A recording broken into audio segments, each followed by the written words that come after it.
I'd like to begin the conversation looking at first in some, as much as we can do in English, some of how the big stories of the day have emerged. When we read in the Wall Street Journal and elsewhere that computer spies have breached a fighter jet project, when the New York Times reports that a vast spy system loots computers in 103 countries, walk me through a little bit about, and while you can't answer with certitude, a little bit about how we suspect these things have happened and why it is that the cat is a few steps behind the mouse on these things. Maybe, Mr. Kaminsky, you can start. You can choose either one of these. Just walk me through about why this is more complicated than simply saying, let's just read some code, close some back doors, and solve this problem. Excuse me. I would say there tend to be two main ways that attackers seem to be getting in. There are more, but I'll go with two. The first way is that the software that is exposed on the web for remote access, remote management, remote just data collection, while operating systems themselves have gotten significantly more secure over the last few years, the actual software that's exposed that drives websites tends to be homegrown and very poorly audited. So a very common technique that attackers use is what's known as SQL injection, where they actually communicate with the web front end and messages are sent to the database back end. And the messages, unfortunately, are insufficiently sanitized or cleaned, and the database is caused to run arbitrary attacker software. That is the most common implementation flaw. The other method is what I referred to earlier in my talk, where I was talking about authentication techniques. According to the Verizon Business Report, over 4 of 10 of the times where they saw an actual compromise occur, they actually found that there was remote management there specifically for third parties, for third-party vendors, using passwords that were either known or could be easily guessed. So we don't have the exact details, or at least I certainly do not have the exact details on how the Joint Strike Fighter data was lost. But in terms of what is lost from server side, you'll see either compromises on the website or compromises on remote management through default passwords. One third case, which should be brought up, is that we do have issues with actual desktops and browsers themselves, where an individual desktop inside of an organization will be compromised through the web browser through what's called a drive-by download. And that drive-by download will cause that individual host to be a jumping off point for an attacker to then attack other assets in the organization. That then leads us to Mr. Clinton's testimony that if you know these things, and these things thankfully keep you in business, Mr. Kaminsky, but does the panel agree, and maybe Mr. Clinton, you want to expand upon this, that if an overwhelming number of the attacks happen in a certain prescribed way, and that if there are certain steps you can take to protect yourself, and I think Mr. Clinton's testimony was 80 to 90% if you followed certain protocols, is this a problem that you have people being sloppy, and what we are looking at is figuring out ways to make them less sloppy? Mr. Clinton, is that a fair summary of at least that portion of your testimony? Thank you, Mr. Chairman. In part, I wouldn't say that it is necessarily people being sloppy, but there is some sloppiness involved. I would go up a level. First of all, I would never dream of getting into a technical discussion with my colleague on the right. I'll just accept everything he says is true. I would operate at a different level. He can tell you in great detail why a particular attack happened. But once we plug that hole, the attackers are going to move to another hole. So while we can, patch various holes in the internet, they're going to continually to find new holes. What we have to do, in our opinion, is change the system. We have to change the economics of it. The reason we don't have all of these things patched in the first place is because users don't like security. Makes it harder to use, costs money. Businesses don't like it. What we have to do is change the system so that instead of people trying to view cybersecurity as a cost center or a bother, they've got to view it as something they want to do so that we can change the economic dynamics of it. And that's what we're arguing for. So it is certainly true that if we had the right incentives, people could fairly quickly and easily, according to the research and the CIA, could reasonably mitigate enormous percentages. I'm not sure if it really is 90%, but that's what several studies say. If it was 80%, it would be an enormous advantage. And we would have to do this on a continuing basis. Once we put up a system of once we implemented all the best practices that the Verizon study suggests, and we were able to stop this at 80%, we would have to continue to work on that system because the attackers are going to say, okay, they've plugged all those holes, we're going to go after some others. And so we have to do this on an ongoing basis, so the system has to continually grow because the system continually grows and changes. You know, but doesn't this face the conflict then that it's in Google's interest to patch things that attack Google? It's in Verizon's interest, notwithstanding this industry-wide report, to attack things that attack Verizon. Right. Where does the systematic conversation happen? I mean, Mr. Nojim raises concerns about we, the government, entering into that field, but where should that conversation happen where someone is thinking about the system-wide protection? I mean, what is the recommendation of the witnesses on that front? Ms. Kaminsky? Too much of this discussion happens in the context of how can we apply more pressure to people? How can we push them? How can we force them? Or at least the nicest way, how can we incentivize them? I don't think enough of the discussion happens around how can we reduce the cost of delivering a secure solution. Users don't like security because security is too expensive and too difficult to deploy. Some of the most expensive failed information technology projects in the world, we're talking at the $100 million scale and up, have been in systems that have attempted to do cryptographically asserted authentication. A major role that government can play here is in giving all companies, giving Google, giving Verizon, giving Microsoft, giving us all one shared base that we can start building trust on. The Department of Commerce is doing an enormous amount of painful and thankless work to get DNSSEC to be something that can actually work with a central root of trust. The advantage to this is not just that we fix DNS, it's that we take so much of security technology, which has been a lot of promise and not as much user opting in as we might like, to make this stuff inexpensive enough so that it is actually something that can be deployed. People want security, but they want their systems to work after, and they don't want their costs to explode. DNSSEC can help that. If I could just quickly, Mr. Chairman, and I would agree with what he says, but to get to your broader issue of how do we get everybody to do this, it's because everybody has got to see some sort of benefit to doing it. I mean, the problem that we have is this is a joint system, and the vulnerability is distributed. And they may be trying to get to China, for example, maybe trying to get to the Pentagon. They don't attack the Pentagon directly. They don't even attack Raytheon that's linked to the Pentagon. They attack Raytheon's subcontractor. And by getting to Raytheon's subcontractor, they get to Raytheon, and through that they get into... So we have to get out to that subcontractor. And the subcontract, and the current system is, well, the Pentagon says, we'll give a contract to Raytheon, and they'll enhance their security, which they do. They have real good security. And we'll tell them to enforce it on the subcontractor. And so Raytheon attempts to do this, and the subcontractor says, I'm sorry, it's just not worth it for me. I don't want the business. I mean, this is like 5% of my business. I'm not going to change over my entire information security system to take this. They walk away from the business, which is bad from everybody's point of view. What we're advocating is we need to have an incentive in place, a small business loan, an insurance benefit, something. There's lots of them. So that the subcontractor now wants to keep his or her security completely up to date, so that we have an incentive for Raytheon.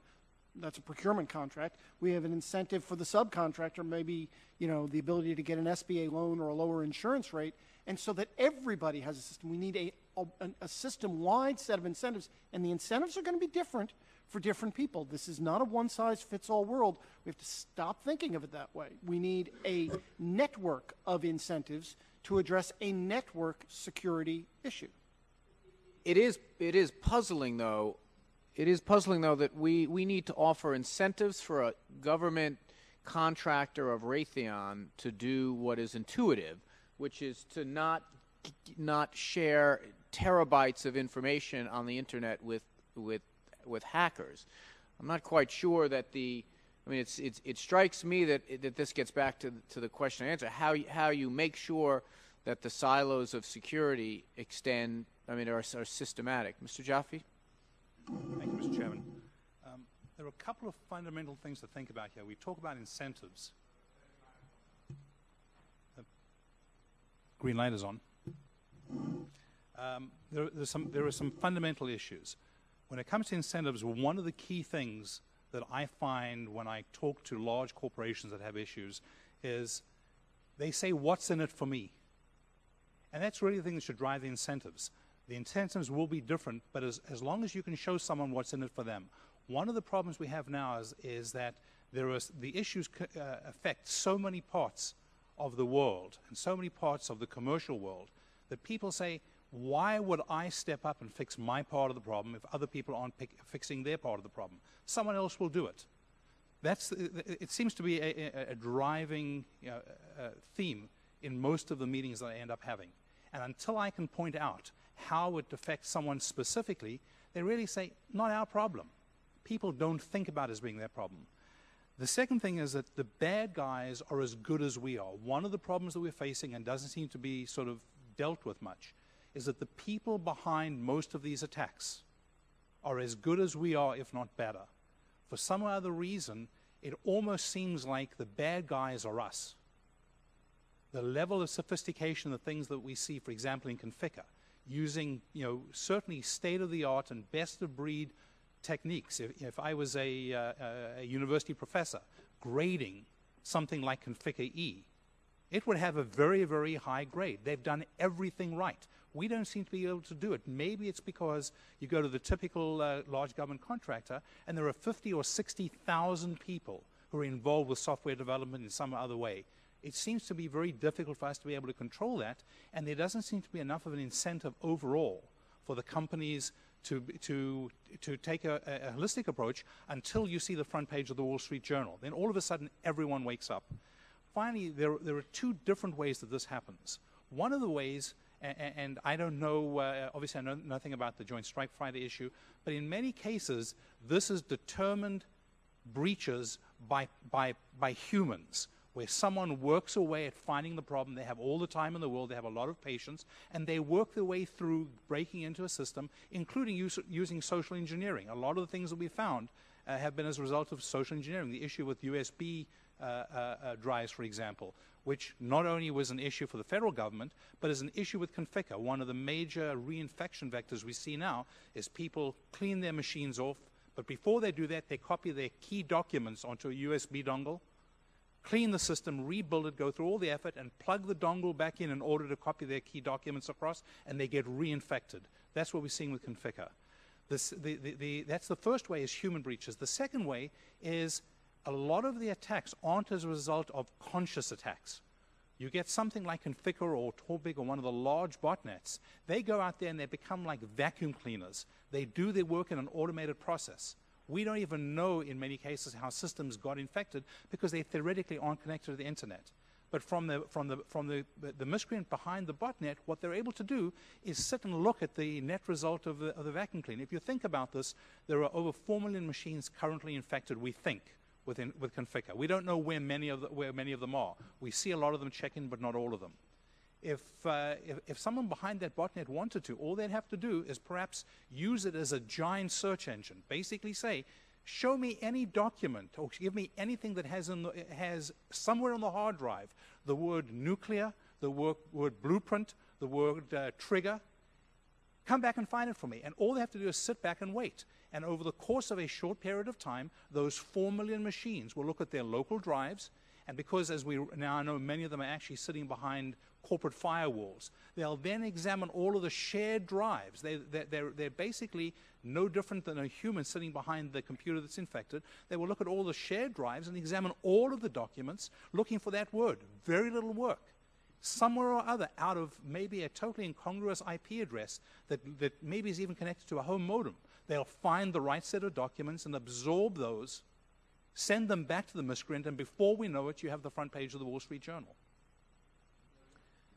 Yeah, just a couple of thoughts on this. One is that the bad guys in the fighter jet incident didn't get the best information. They didn't get the most sensitive information. That was on a separate system. And maybe one answer is that at the time of procurement, the government better describes what has to be on a separate system that's not connected to the internet. Procurement can be a very powerful tool in your war chest, if you will, for dealing with this problem. Another thing to think about is that Raytheon is probably protecting its systems in the way that it thinks is most appropriate. It's got people whose job is to do that, and they're acting in the way that they think is best. If the government believes that they should be acting in a different way, that additional security measures should be in place, then it should be up to the government to pay for those additional measures. And the compensation could be through credits, could be through tax credits, or it could also be through a procurement provision so that you get extra money if you take extra steps. Raytheon may not have protected that subsidiary in the same way that it protected other more sensitive systems. If that subsidiary needs to be protected, then maybe Raytheon doesn't get the contract, and if it does get the contract, maybe the contract also pays for such protections. Let me use that as a jumping off point to some of the other threats that some have been realized, some have been unrealized.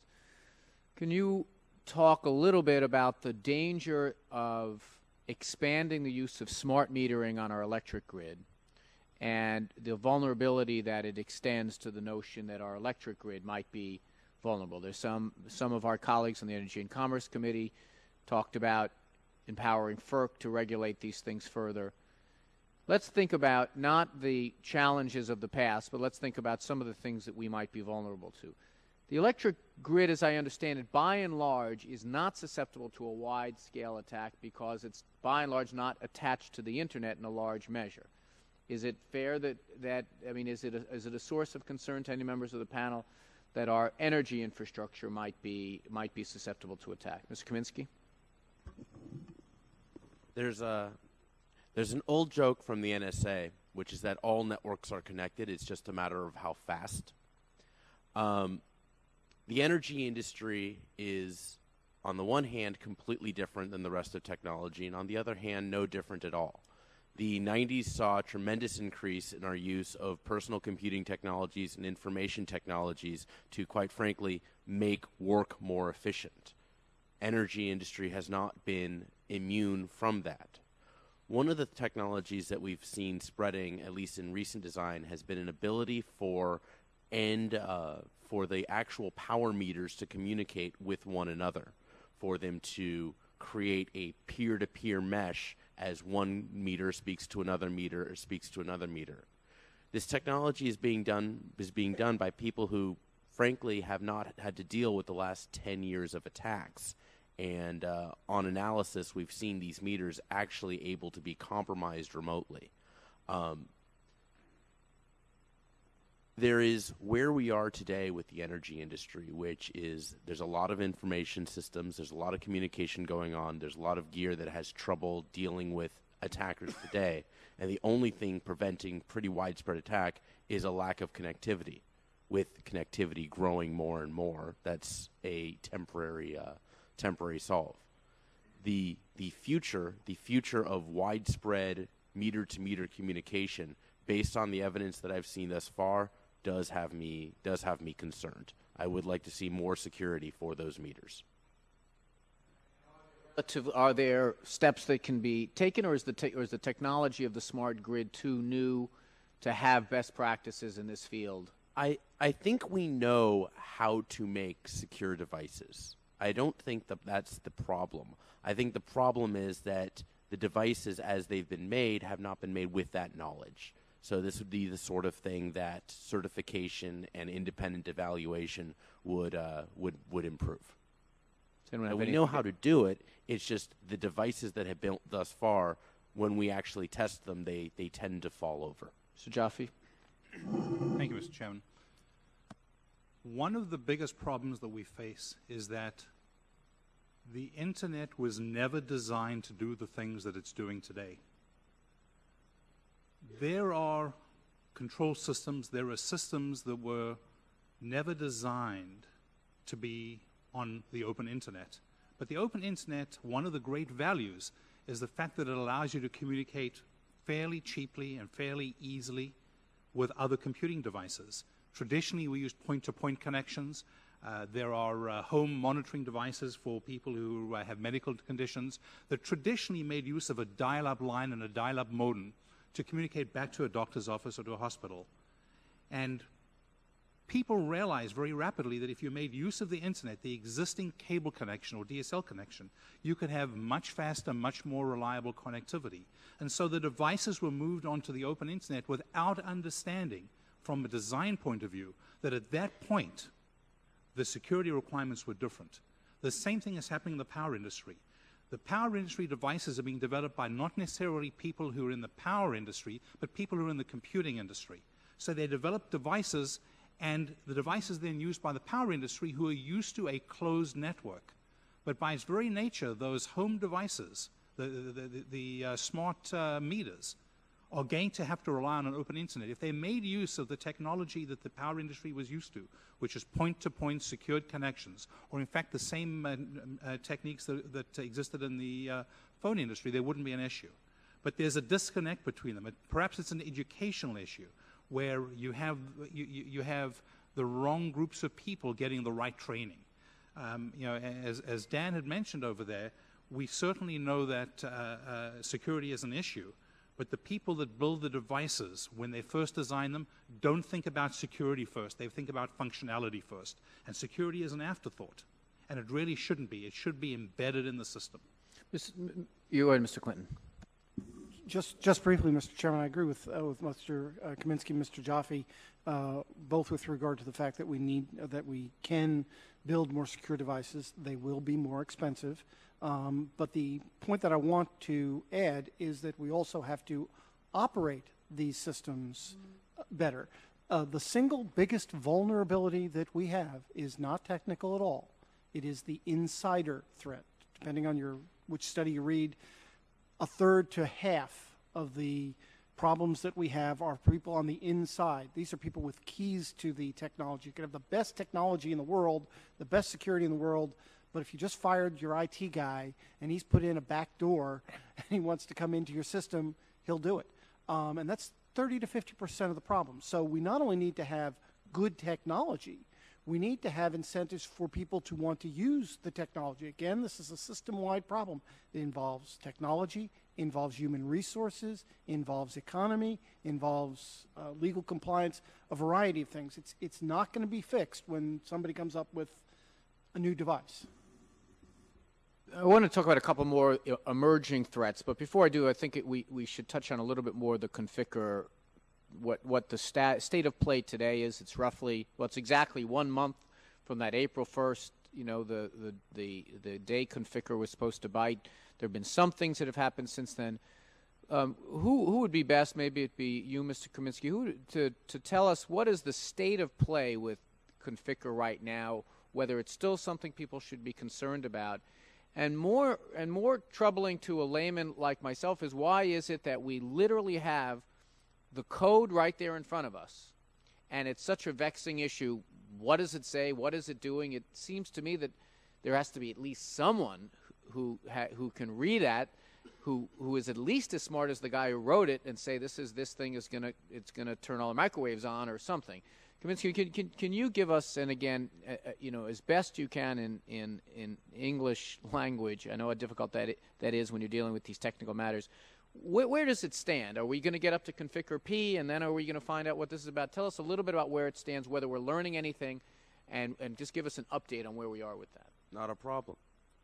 So it used to be that if someone wrote malicious software, they wrote it, it was out there, you could analyze it, tear it apart, figure out exactly what it was and what it was going to do. That's how things used to be. The new generation of attacks are not about it does what it does and it can't do anything more. The new generation of attacks are all, as Mr. Jaffe said, are all very much about go back to the attacker and find out what would you like. Would you like me to search for documents? Would you like me to search for updates? Would you like me to do anything you can possibly imagine, good sir? So that's what's made things difficult. Conficker is quite possibly the single most analyzed piece of software in the last 10 years. But we can't tell you everything it's going to do because we don't know. Because the attackers have not issued the commands or have not released the actual software in a general sense. It always goes and retrieves updates. What made Conficker special, and what continues to make it special, is that it's actively being maintained and actively defending against the security community's efforts. Now, that doesn't mean the security community has been lost and unable to do anything about it. We've had entire months of restricting Conficker's ability to update itself and manage itself. Through the public-private partnership of the Conficker Working Group, Conficker B's entire update strategy was pretty tightly constrained. That's what ended up leading to their need to do an April 1st date, or on April 1st they moved from the defenses that were successful in February and March to what we were unable to defend against in April. Technical terms, they moved from using 250 domain names a day, which we could register, to 50,000 domain names a day, which would be too difficult in order to block. The state of play as it is today is we have very, very good tools for quickly scanning networks, identifying where Conficker is so that it can be quickly cleaned. It wasn't, in order to actually get rid of Conficker, it was never, at least in my perspective, about how do we pressure people into doing it, because pressure will only go so far. It was how do we make it less expensive, less difficult, less time intensive to actually find this on networks. Since a little bit before April 1st, we have had fantastic tools for sweeping networks to find this. Now it's just a matter of people running those tools and cleaning it off their networks. There are still a few million nodes, but it's going down every day. You said that Conficker had the ability to go from 250 to 50,000 with an order. Can it keep ahead of you by, or are you now closing more doors than it's opening as it goes day by day? I know Mr. Jaffe would like to talk, so I'll yield time to him in a second. But I will say that I don't think we will be able to stop the Conficker authors from sending updates. I do, however, think we will always be able to detect Conficker-infected hosts. The Conficker authors are doing a lot to try to defend themselves from being found and caught. The place where I think we have a sustainable advantage is it appears no matter what they do, we can always find them so that we can determine we need to clear them. And let me ask you this in terms of this being the new state, the new state of the art in these things. Are other hackers and other troublemakers able to look at the Conficker virus and say, that's a cool way or a vexing way or a troublesome way for us to do our business in the future? Is there now out in the world this new model which is going to mean that the cat and mouse game is going to extend to other hackers who are going to use the same device? Honestly, I think that's a fair statement of the situation. One person has gone ahead and really taken a lot of the, if you want to call them worst practices as opposed to best practices, someone has actually demonstrated the worst practices for actually how you make something that doesn't just compromise a network today, but have a sustainable advantage, an updatable advantage. So I do think we will see more things of that type. Mr. Jaffe, do you have anything to add on that? Thank you, Mr. Chairman. There's an interesting thing to note about Conficker and April 1st. Most of the press saw April 1st as being the day when Conficker would suddenly erupt. It was going to be like Y2K. We knew already, we'd been able to disassemble a fair amount of the software. We knew that April 1st represented one thing only, which was a change in the mechanism that Conficker was going to make use of. Up until then, as Mr. Kaminsky had mentioned, we'd been able to control, we thought we'd been able to control the spread of it. They changed the mechanism on April 1st. But on April 7th, and April 8th, as you pointed out, it went to Conficker E. Conficker E did two things. The first thing it did is it updated Conficker D to a new mechanism for both spreading and communicating. The second thing that it did was that it enabled the download of another piece of software called Welladeck, which is another form of malicious software. It enabled the download and installation of that with some very interesting pieces to it. We don't know if the authors of Welladeck are the same as the authors of Conficker, but it's very clear that these are businessmen. What Conficker seems to have done is downloaded Welladeck, but done it for 2 weeks only. It's a very interesting process. It's almost as if the authors of Conficker rented the use of Conficker to the authors of Welladeck to download Welladeck, and after 2 weeks to delete it. What we've been able to see from disassembling some of it is that I think it's on May 3rd or May 5th, any installations of Welladeck that were done via Conficker will be deleted. These people are very, very smart. One of the things you'd ask is, don't we know who's behind it? Can't we interrupt it? The cryptography that's used in authenticating between the controller and these machines is so sophisticated. In fact, it didn't exist in the public. The particular thing they're using, which is something called MD6, was actually submitted for the NIST competition for the new cryptography that will be sort of authorized for the government networks in, I think, 2013. They had used this 5 weeks after the submission from Ron Rivest. They had this in place and they're using it. It uses a level of cryptography that, as far as we know in the private world, there aren't enough computing cycles to be able to crack that in any way. It's being used to authenticate the updates. So we can see the software, we know the machines are infected, we can disinfect machines with a lot of effort, but what we cannot do is something that people have said, isn't it simple to just act as if you're the controller and tell the worm to disable itself? The worm doesn't listen to us because we don't have the right signature. We don't have that crypto capability. They're doing a much better job with cryptography than we are. So is could it be, or is this is detective work, but is one of the emerging theories that what Conficker is a delivery device for, or a distribution device for other spammers or hackers or malware deliveries? You know, like, we'll rent it to you. This is a great moving vehicle. For 2 weeks, we'll let you use it, and we're going to go rent it to someone else for the next 2 weeks, and this is just the way it gets around? It's all about monetization. It's about what can they do to make money from their millions and millions of infected nodes. In this case, they have made money by renting it to other people who have their own strategies. The one thing I'd really like the committee to be aware of is there's no reason what Conficker does to one company is the same thing it does to another company. There's no reason what Conficker does to one computer is going to be the same as what it does to another. It's an operating system. It pretty much is. It's a remote control mechanism, and you can make an individual host, one host, do one thing, another one do another. Right. If that's the best way you can make money, that go right ahead. Let me just, Mr. Noger, we're going to go into your wheelhouse in a moment, deciding who should crack down on this. But I just want to touch on two more potential, horrors of the future, if not the present. One is the proliferation of mobile computing devices, cellular devices, wireless devices. Is there a reason why we haven't seen, and maybe we have, but not in the same highly publicized way, the wide-scale hacking of those devices, those that we're all more dependent on? More computing is now going there, more of the communications is now going to handheld devices. Is this the next frontier of cyber warfare? Has it already is the cybersecurity threats already begun there? Are there reasons why it's less able to do because the technology is not as sophisticated as a network? To tell me if there's reason to believe that could be a vulnerability of the future. So, mobile phones are no more. Mobile phones have become operating systems. They are actually quite a bit more complex than the computers we were using back in the 90s.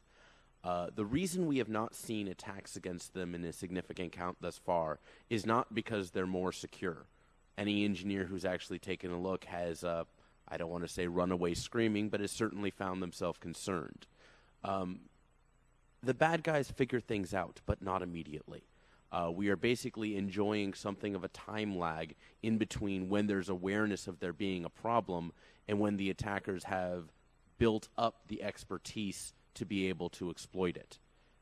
This will change. This will change over the years, mainly because at the end of the day, all the things that we've managed to really clean up in operating systems and really fix up there, not all of them have made it into the mobile phones at this time. That's just the reality of things.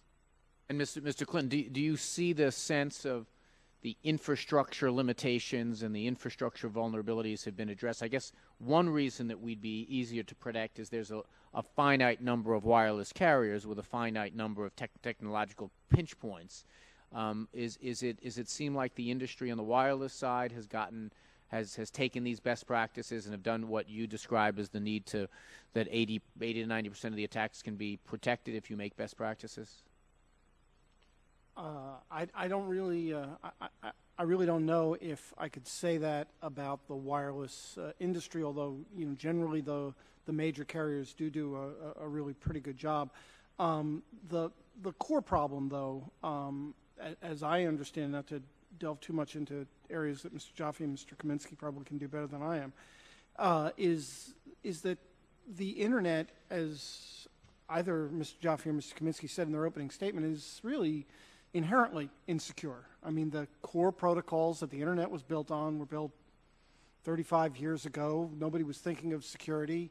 They're pretty much completely insecure at their core, which is why we have a patch system to solve these problems. And so long as we're using these core protocols, which are basically the same protocols that we're now using on the mobile systems, they're going to be insecure too. And the only thing that I would add here is I think we need to be careful by focusing just on kind of the high-profile issues like Conficker. I mean, I do a lot of speeches on this, and I'll sometimes go out and I'll find people say, I used to hear a lot about the stuff you guys do. There was this love bug, and there was Blaster, and I don't hear much about those things anymore, Conficker notwithstanding.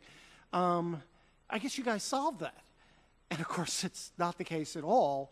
We've simply moved largely from an era 5 years ago, where the hackers were focused on large-scale public demonstrations of their ability to an era where we're now really focused on designer malware, and the goal is not to show what you can do, it's to steal money. So, we're really not sure how much stuff is really out there. Well, a lot of the problem with extortion is people are simply buying silence. So I would caution against just thinking, well, if we can solve Conficker kind of things, we've solved this. I think it's harder than that. I just wanted to clarify, there's at least one platform that has really been, one mobile platform which has been paranoid for years and years. I can say this because I know the guys. The BlackBerry Research in Motion people have actually really worked for as long as I've known them to build a secure mobile platform. So at least in that case, I can say people have looked at it and their stuff's pretty good. In fact, a lot of people kind of shrugged their shoulders at the Obama-Berry controversy because it's not like President Obama is the first person to ever be putting sensitive information into their BlackBerry. Do you have anything to add? No, Mr. Chairman. Mr. Kaminsky, you don't do any consulting work for BlackBerry, do you? No. Jeff, just want to make sure I didn't get some Apple lobbyists complaining or anything. Go ahead, Mr. Jaffe. One of the things to remember is that the mobile devices used to be telephones, but they're now becoming much more of a computing platform. And so while the operating system itself, we go after Microsoft a lot, or we used to, in terms of their operating system, that's not necessarily where the problem is. It's the applications that people download and use on those devices. We're beginning to see, a move towards mobile payments, for example. And one of the things we have to be very careful about is that when we look at the mobile payment applications, they sit on top of the operating system, on top of the phone. They have to be looked at on their own, because you can have the most secure platform you want. If you have an application that enables problems, it doesn't matter how good the operating system is, the application itself will be insecure. And that's where the problems, most of the problems that we're seeing today are coming from. So don't think of it as a wireless device. It's nothing more than an existing computer that happens to use a wireless network. But it's just as vulnerable and has to be looked at very, very carefully in the same way as we do regular computing devices. And finally, on the challenges we face, how do we know that a router manufactured in China doesn't have some listening ability built into it for Chinese government officials? Or some computer chip that's made doesn't have a circuit switch that permits anything on that computer to be with the right command listened to or going through the right website. How do we know that it's not, that hacking in is not the issue, that building in might not be the issue? Ms. Clinton, you're nodding the most furiously, so why don't you start? Thank you, Mr. Chairman. We're very concerned with this problem. My organization started 3 years ago in conjunction with our partners, Carnegie Mellon, to take a look at exactly this problem. And basically, to put it in short form, I think what we're come to the opinion is that we need to learn how to build secure systems, understanding that some of the parts may be insecure.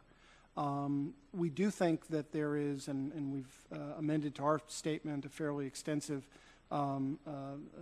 additional piece of work that we did with Carnegie Mellon and Scott Borg at the Cyber Consequences Unit to move towards developing a framework so that we can put in an extended system of protections so that we can secure the IT supply chain, which is inherently globalized, is going to stay inherently globalized, and is going to be built in part by people who we don't know. They don't have a social security system in India. We're not going to know who those people are, but we can put in, we think, by using a fairly systemic framework that we've tried to begin the articulation from in some of our additional comments, which we also supplied to Ms. Hathaway, a system where we can, again, change the economics so that we can make it in our best interest and our suppliers' best interest to understand that it is in their best interest to keep these systems truly supplied in a secure fashion rather than allow them to be counterfeited or in some way hurt. The one thing that I would say in addition to this is that we try to take a risk management approach to this. And so while we're very secure, we're very worried about the supply chain. This is a problem that is generally not a big problem, we think, for industry. And the reason is it's usually easier and less costly if you're going to attack Bank of America to attack it through software or one of these traditional hacks. It's much harder and more difficult to do it through a supply chain attack by putting something in a computer. However, from the government's perspective, this is an extremely serious problem because if a weapon system could be infected through a manufactured attack, you can't detect it, you don't get rid of it when the software is there, and the chances, I mean, it is absolutely possible to put in a backdoor or a Trojan horse, a logic bomb that will stay there and not be activated until we launch a weapon system, and then the weapon system could either not work or turn around and go against us. So it's a very serious problem. And if you're a nation state and you're thinking of weapons of mass destruction, then a supply chain attack could become very attractive to you, much more attractive to you than if you're just trying to steal credit card information. Let me just pick up on something that you said. It's easier to do it not on the supply chain. Well, if you're a nation, if you're China and you have a lot of manufacturing going on within your boundaries and you have the ability to manipulate branch managers or whatnot, could it also, though, be a source for our counter efforts? I mean, we have one thing we have that the rest of the world envies is we have the technological expertise. We have a lot of the companies that manufacture these parts are within our walls. A lot of the chip manufacturers are U.S.-based companies. Why couldn't we install things on these chips to make them, if we want to throw a switch as we tiptoe into Mr. Nojib's areas of expertise, why don't we install a switch that goes into these routers that lets us shut them down should they fall into the hands of Iran or a foreign power? I mean, it seems to me that it might actually be in the interest of the Chinese to be doing it to us and the interest of us to be doing it to the Chinese, no? Well, on the weapons system front, as I say, I think this is a real big problem. On the, in terms of more of the economic sort of stuff that we've been discussing here, the personal identifiable information sort of thing, one of the things that is a good thing about the globalized economy is that it's frankly not in China's interest to have lack of confidence on the internet or to undermine the American economy. They're big investors in the American economy. So it's probably not so much in their interest to do that. But as I say, if you think of it in a military sense, I would not be shocked to hear that we have people who are thinking about doing it offensively from our point of view. And certainly the expectation is that some of our opponents are thinking about doing it from their point of view. And that's why this kind of framework that we've suggested in our written testimony is something that really needs to be developed a lot more. Well, can I ask you, Mr. Kaminsky, is if I were to manufacture a router that had a piece of code or something built into it, and you had enough time to look at it, would you find it? It would be difficult. The reality is attacks at the level where the actual hardware has been corrupted in the first place are very, very difficult to find.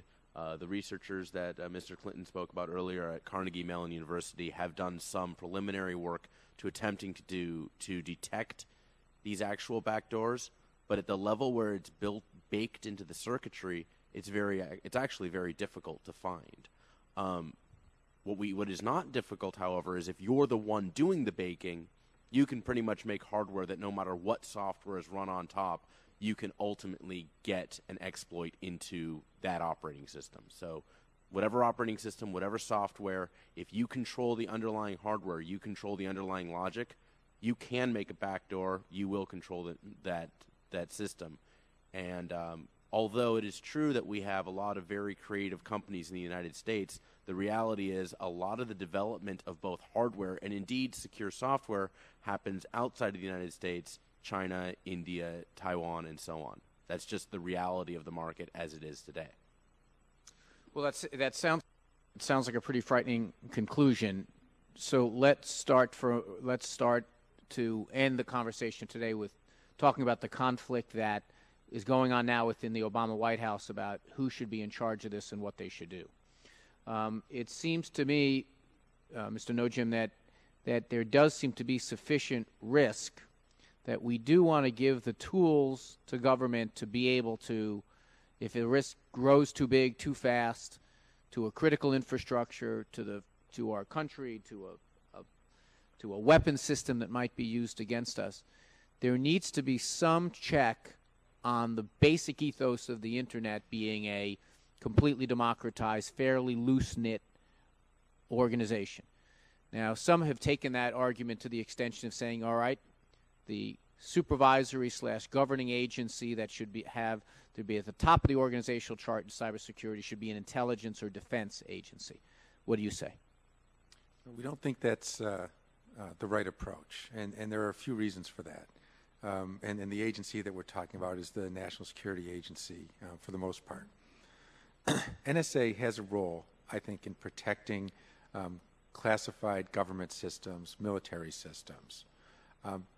But it's not necessarily the case, and it probably isn't the case, that the NSA would be the best entity to protect a private system that's not in the classified realm, it's not in the defense realm. And let me illustrate it this way. If I'm Mr. Kaminsky and I'm working for Microsoft, I might know my systems better than anyone else would know them. And the fact that the NSA has experience in penetrating other systems of foreign countries abroad doesn't necessarily make it the best entity to protect systems. And also the NSA, it wears two hats, and those different roles tug in opposite directions in the cybersecurity area. One, it's charged with breaking the codes of foreign governments and penetrating their systems, finding vulnerabilities. But if it was given a lead role in cybersecurity over private systems, that role would conflict. That role would conflict with the need to patch up systems that are being used in the United States. And sometimes it's exactly the same system.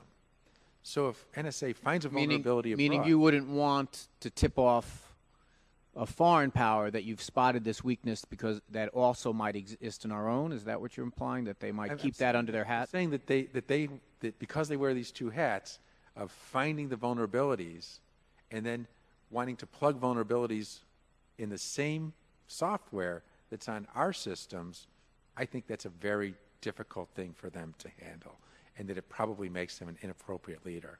And I should add that the head of the NSA at the RSA conference just a couple weeks ago said, we don't want this lead role. We don't want to be doing that. Yeah, I think there was some element of kabuki dance going on there. No, I'm not, The rest of the panelists, I mean, this is the big, I think we all have now understood it, that one of the reasons that this 60-day review is dragged on, and one of the reasons that we haven't, I don't think there's been an appointment of a chief technology officer yet. I think one of the reasons is that they are legitimately hung up on this. Anyone that can offer them some advice? Is there a need to have all of these disparate agencies that deal with cybersecurity? Is there a need to have them under one umbrella? Is that overstated? Is that our desire to have things be neat and tidy? There does seem to be consensus among folks who have looked at this that there is too much interagency back and forth, elbow throwing, and planning on who's responsible for what that doesn't lend itself very well to a true emergency response. Do you have any advice to offer the President? Mr. Clinton? First of all, we generally stay away from this because being a private sector organization, we're always telling the government, don't micromanage us, so we generally try to stay away from offering that. One of my board members, apropos of my colleagues, would answer this metaphorically by saying if the cyber system were a soldier on the battlefield with an open wound and the intelligence community were the doctor, the intelligence community's approach to that would be to look into that wound and say, isn't that interesting? As opposed to fix it.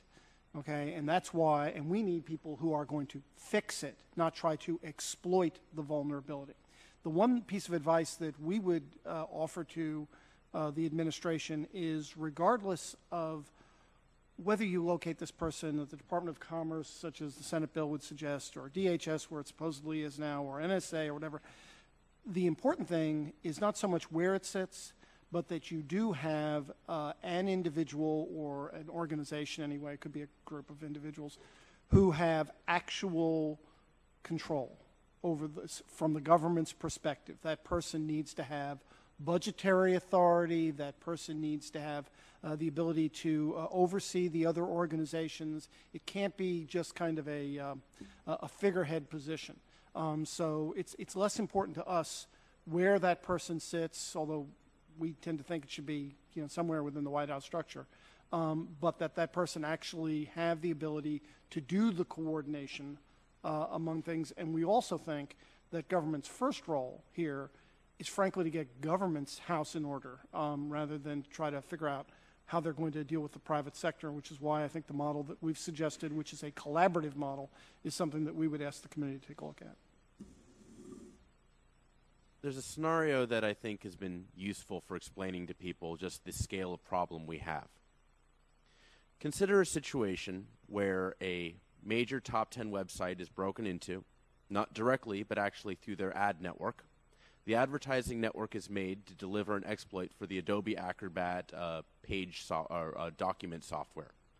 The documents are loaded, they cause code execution on anyone who goes to that web page, and the code loads up a botnet.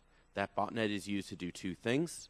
First, it sends banking credentials from the infected host to the attacker, and second, it floods various websites on the internet with malicious traffic in a desire to force an extortionary attempt to be successful. Now, whose fault is this? Is this the fault of the top 10 website? Is it the fault of the ad network? Is it the fault of Adobe? Is it the fault of Microsoft for writing the operating system? Is it the fault of the user for using the operating system? Is it the fault of the bank for having credentials at all?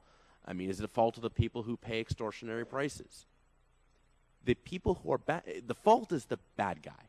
The bad guy caused this, and everybody else has a natural alliance against that bad guy. The problems that we are trying to solve are smeared across company boundaries, are smeared across individual boundaries, and indeed are smeared across the public-private boundary. I agree with what's been said earlier. I don't think I'm qualified to know who or where there should be authority.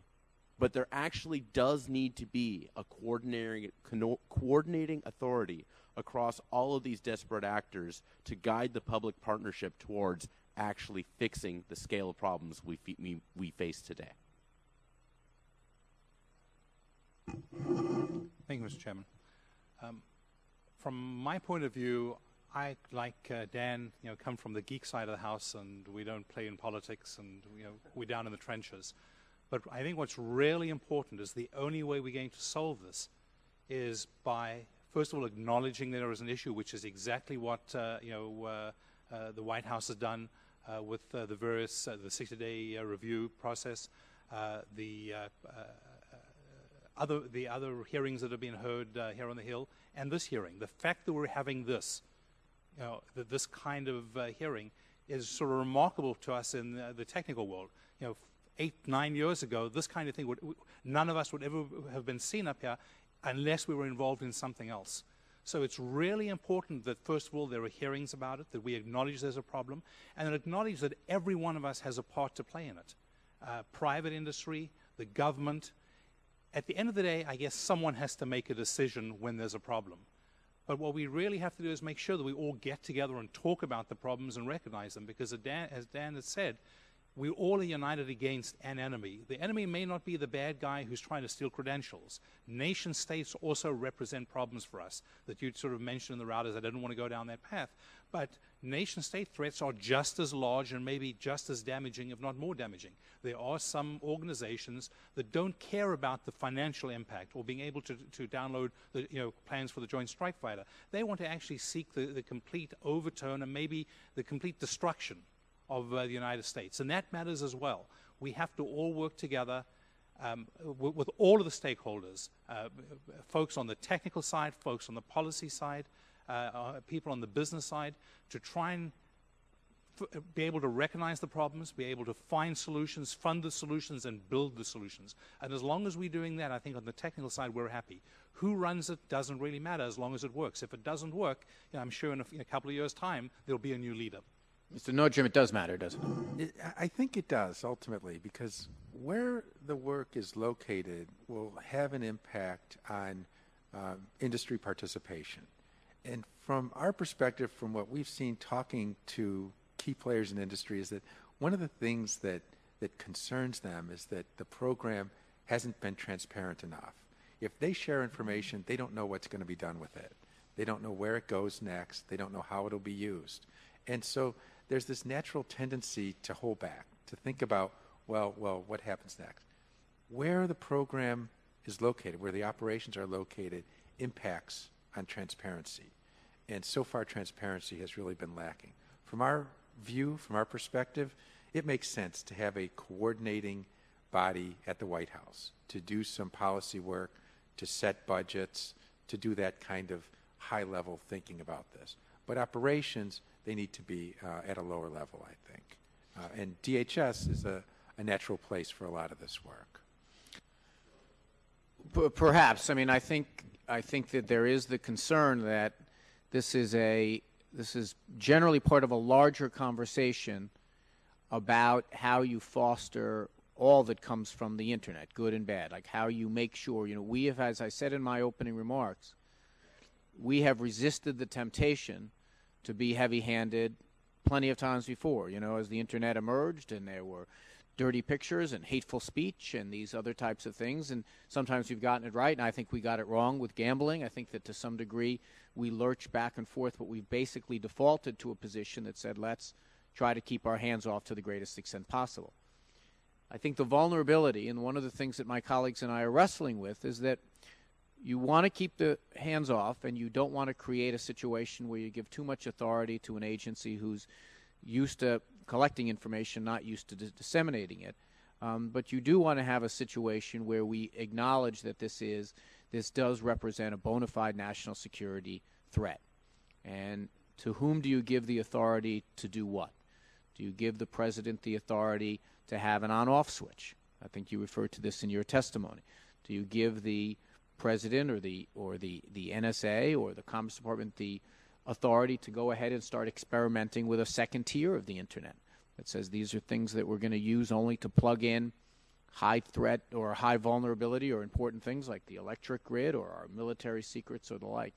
And I think that one of the things that you four gentlemen have been helpful in shedding light on is that we really are going to have we're going to have more of these headlines. I think we do need to be cautious. You know, we go through our cycles in American civic life where we see a couple of people getting bitten by sharks, and suddenly there's an explosion of shark bites going on. There have been tens of thousands of these of attacks that go on probably during this hearing. Recently, the New York City Police Department said they get attacked about 70,000 times. I think it was a day. Is that right? 70,000 times a day. And we have to make sure that we don't allow the tail to wag the dog here. We want to be thoughtful about it, and I think that your testimony has been instructive. And this is also something that I think it's pretty clear that whether it be the Commerce Department, whether it be some role for the FCC, we here in the Commerce Committee, frankly, were created and frankly have a history of dealing with these issues, looking at not only the security side but the commerce side, the energy. If you look at the things we've talked about today, the Internet itself, interstate commerce, energy issues, commerce issues, and the like, I think that this is probably going to be the committee where a lot of these things are going to get discussed even further. Before I recess, I just want to offer some thanks to some folks who have helped in addition to all of you who have testified. And the record is going to remain open. If there's anything you'd like to add in written form, any questions or answers you'd like to submit for the record, we'll certainly be happy to take it. I just want to thank Tiffany Gauricio of my staff, Amy Levine, Tim Powderly, Roger Sherman, and Greg Jice of the committee staff, my friends on the minority side, and all of my colleagues on as well as the chairman, Mr. Boucher, who has been very active, involved in many of these issues. I thank you all for your testimony, and this adjourns the hearing.